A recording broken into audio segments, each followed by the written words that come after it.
Today is a very special day in the history of mankind. For on this day, July 16, 50 years ago, they launched the Apollo 11 on its journey to land man on the moon. Unless, of course, you are someone who believes it was all a giant hoax, of which I am not one. It had been less than 7 years since the then US President John F. Kennedy, in a speech at Rice Stadium in Houston, Texas, on 12th of September 1962, gave his nation and the world the vision that declared that we choose to go to the moon. The vision President Kennedy gave the American people arose out of the urgency to show the nation's superiority over communist Russia. It was a vision of hope, it was a vision to inspire, it was a vision that probably most thought would be impossible to achieve. At the time, America lagged behind Russia in what became known as the space race. On October 4th, 1957, Russia's and the world's first artificial satellite, Sputnik 1, grabbed international attention when it transmitted a radio signal as it orbited the Earth. Created a bit of a stir, actually. So in January 1958, America launched its first satellite. In October 1958, NASA was formed.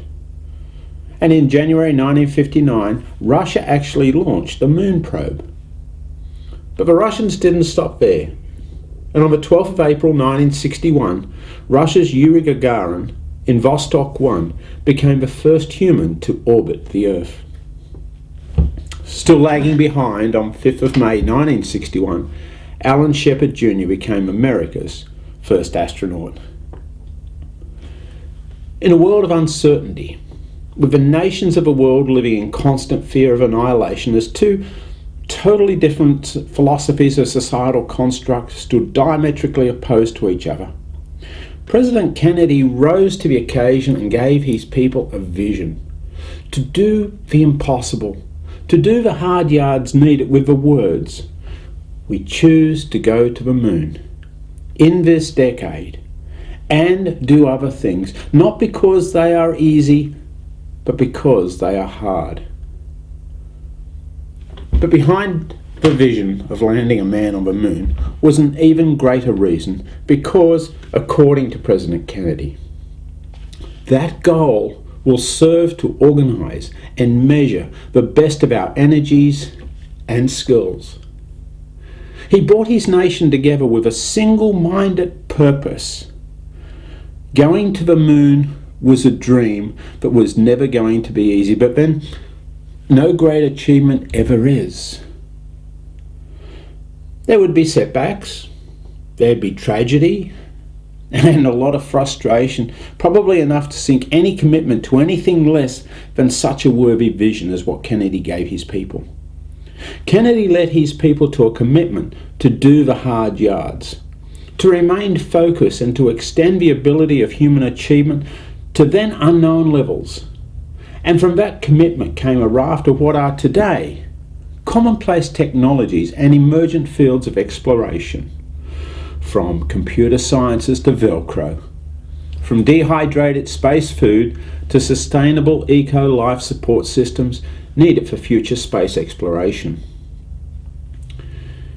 In his Rice Stadium speech, President Kennedy committed to making that vision an immediate, actionable target whose time had come, and one that must be accepted, because that challenge is one that we are willing to accept, one we are unwilling to postpone. Now, the race to get man on the moon was not a random thought bubble spoken by a politician who was just headline seeking, like so many of them seem to do today. It had actually been a goal centuries in the making.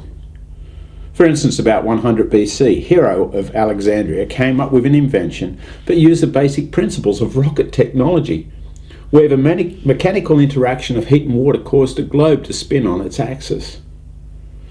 In 1232, Chinese rockets were used in warfare, and in 1591 the first multi-stage rocket was actually fired. In 1926, Robert Goddard fired the first liquid fuel rocket, and in 1942 the Germans launched the V-2 rocket, the first rocket capable of leaving Earth's atmosphere. In 1962, the theory said it was possible. President Kennedy, though, said it would be one which we intend to win. He intended to make it a possibility. And so on July 16, 1969, 3 astronauts, Neil Armstrong, Buzz Aldrin, and Michael Collins, left Earth to take man to the moon. On this coming Saturday, 20th of July, it will be the anniversary of that one small step for man, one giant leap for mankind. With that one step, the dream, the vision, was made a reality. The win was in hand. But this is a point often overlooked. The vision was not just to land man on the moon. The last words of the speech gave cause to go way beyond that landing and to pursue even greater things, and one which we intend to win, and the others too. Like the vision of any great leader, the cause goes beyond the obvious. For out of that one great achievement, there must come others. There must be more to aim for. For the world, for his people, all of this came to be reality because he declared on the nation's behalf, we choose. Kennedy's vision, his direction, was emphatic. We choose to go to the moon. We choose to do it by the end of the decade. We choose to do the other things.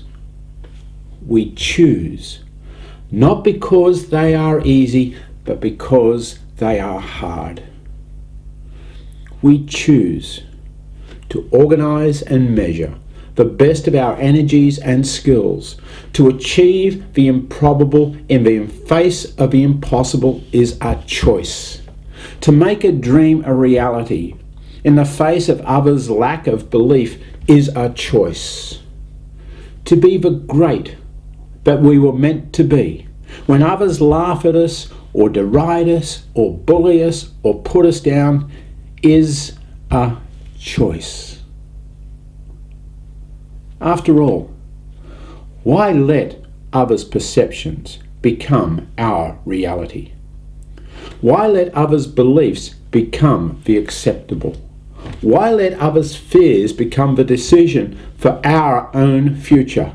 Why be fooled by those who believe that giving hope to the impossible is nothing but one big hoax? For these are the dream stealers of this world.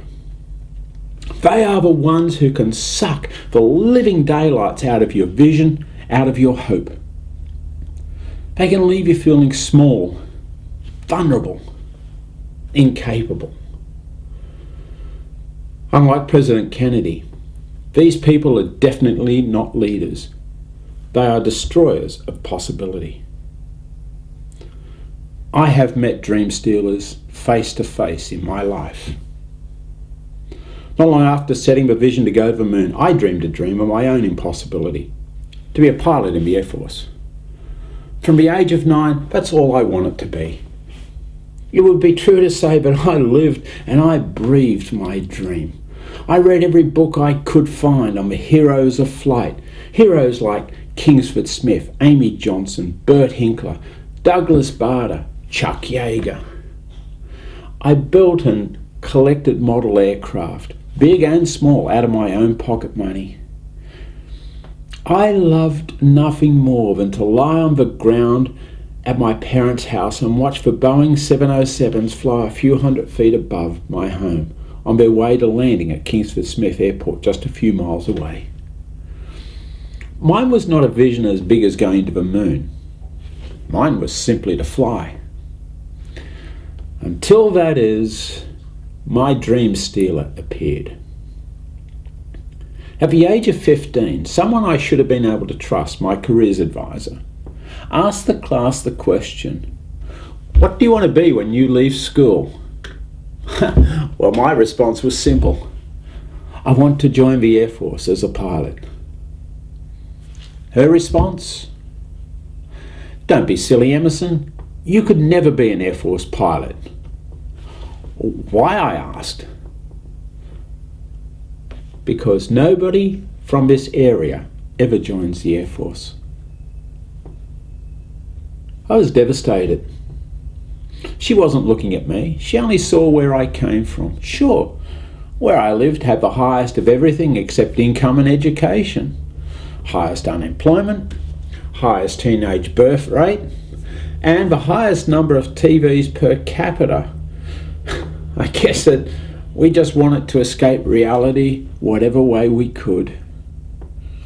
Not only did I live on the wrong side of a track, the whole town lived there with me. But was that really a reason to steal my dream? I left school that year, for in my mind there was no real reason to keep going. I'd let her take my dream from me. And with the death of a vision came the onset of hopelessness. Luckily, it was only a few years later that the vision was given rebirth, when another person of influence challenged me. Was I going to let my career's advisor's beliefs become my reality? Well, I made the choice there and then, but they would not define the rest of my life. And a few years after the moon landing, I joined the Air Force, not as a pilot, but at least I got to play with the aircraft I so loved. I often wonder just how much different my life would have been today. What with my vision gone and having allowed someone to challenge the dream that was mine. I wonder where I would have ended up without that leader stepping up and giving me hope in what others believed was impossible, without that leader vocalizing their belief in me. How much different would life have been without the rebirth of my dream? Well, I definitely wouldn't have written the 3 books I have. I wouldn't be delivering the workshops I do, because these are all built on the back of my lived experiences. Experiences I would never have had I continued to allow someone else's perception become my reality. My belief in a vision, in a dream, made my life possible. On this anniversary week, it is good to reflect on the importance of a leader who gives chase to a vision. For it is no hoax for a leader to inspire beyond the impossible. It is no hoax to look at what has been achieved and to set targets to discover even more. It is no hoax to give a sense of hope and involvement. It is no hoax to challenge, to inspire, to achieve, to celebrate. To not accept the achievement as the end goal in itself, but rather to see it as the staging point on the path to even greater things. In a time of uncertainty, people look to their leaders for something to believe in. It is no hoax that such leadership should give hope to those better times ahead, in which all of community, even all of mankind, will take benefit from. In August 1963, only 9 months after President Kennedy's challenge to go to the moon, one of the greatest and most stirring speeches ever recorded in the history of mankind was delivered. The audience of hundreds of thousands heard the words and felt those words come alive within them as the speaker's passion enveloped them. To this day, the words of Martin Luther King create awe as to man's power and command of a moment. At the peak of his delivery, Martin Luther King spoke the words, "I have a dream." "I have a dream," repeated constantly over the next few minutes of his speech, resounded in the inner spirit and drew in all those who heard him share his dream. Behind all the rhetoric, behind the squalid struggle of life, lay the dream. And it was this dream that sustained this man of history through the struggle that was to lead to his untimely death. It has always been the dream that has propelled people onward in the struggle of history, famous and not so famous. At those times when mankind has grasped at the edges of its humanity, it has been the dream that has sustained us and nourished us. But just having a dream does not mean that the journey will be easy. It will not prevent the unexpected from occurring. It will not prevent mishaps or guarantee that every time you have a dream, that dream will lead you to the results that you want. The truth of the matter is that no matter what we do in life, we are going to be faced with difficulties, dream or no dream. A famous American preacher and speaker, Dr. Norman Vincent Peale, said that the only place he knew where people didn't have any problems was in the graveyard. He concluded from this, therefore, that problems constitute a sign of life. He suggested that if you don't have problems, then you'd better check your pulse just to ensure that you are actually living. So let me ask you, which would you prefer? To be faced with the problems associated with you pursuing the dream that is right for you and working towards a life that gives real meaning, real value to you and those you love? Or to be faced with the problems associated with other people directing and controlling your life for you? For the choice is yours.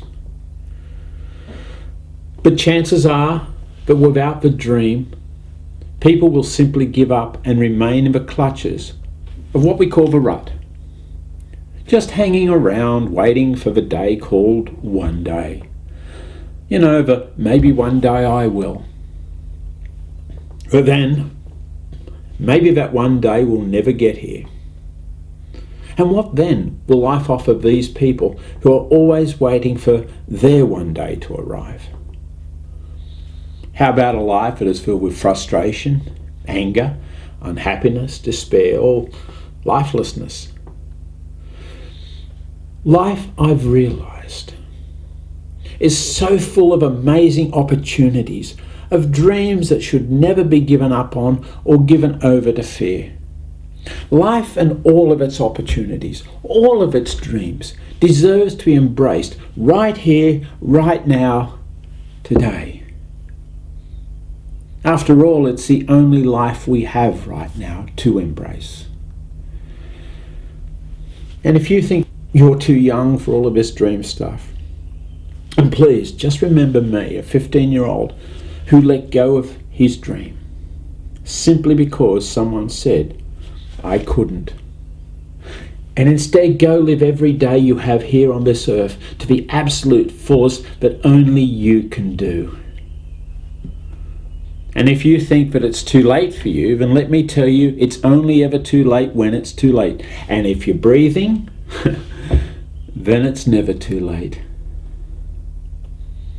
Granted, if dream stealers have gotten to you, then the light that shines on your dream may be a bit dim right now. But once you have even a small, exceedingly feeble flame flickering on your dream, then you will be able to start feeling its glow within you, slowly defrosting the chill that may have enveloped you and your dream far too long ago. With that tiniest bit of warmth, you'll be able to choose to make that dream a reality. Chase that dream, and soon you will be able to shed light on newer, life-changing dreams as each day you view your achievements and you realize, yes, anything is possible.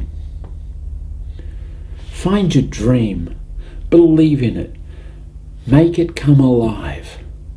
Make it come alive inside of you, even before you make it a reality out there. Years ago, I first heard of this concept called visualization. Well, while being touted as New Age, visualization is actually nothing new at all. From the wise men of antiquity to the writings of the Bible and religious philosophers to the authors of today, the concept of seeing or visualizing How you can be in life has been written and spoken of inexhaustibly. Helen Keller, who was blind, wrote, "The most pathetic person in the world is someone who has sight, but has no vision." Or from Tom Clancy, "Nothing is as real as a dream, because the dream is within you. No one can take it away from you." And from the Bible, Mark 9:23, "Anything is possible if you believe." Lewis Carroll, in his classic Through the Looking Glass, allows us through the tales of Alice to see the importance of believing in the impossible. Talking to the White Queen, Alice finds it hard to believe that the Queen is 101, 5 months and a day in age. Alice declares that she cannot believe it. "Can't you?" said the Queen, in a pitying tone. "Try again. Draw a long breath and shut your eyes." Well, Alice just laughed. "There's no use trying," she said. "One can't believe in impossible things." "I dare say you haven't had much practice," said the Queen. "Why, when I was your age, I always did it for half an hour a day. Why, sometimes I believed in as many as 6 impossible things before breakfast." Let's face it, the impossible dream is only an impossible dream for as long as we believe it is. Once you have your dream, visualize it, go touch it, smell it, hear it, read it, emotionalize it. Now, each of us uses different methods of taking a dream and making it so alive that it becomes the inner fuel to our future. Use whatever means you can to make your dream come alive for you. What is it that gives value to your life? What is it that excites you? What would you like your life to be like? What would you have if you could? What would you make different if you could? What would you do if you could? Where would you go? What would you see? What would you buy or maybe give away? Maybe your dream is to learn how to fly or ride a bike. Maybe your dream is to learn to have another language or getting a degree from a university, learning a trade or obtaining a job in a certain industry.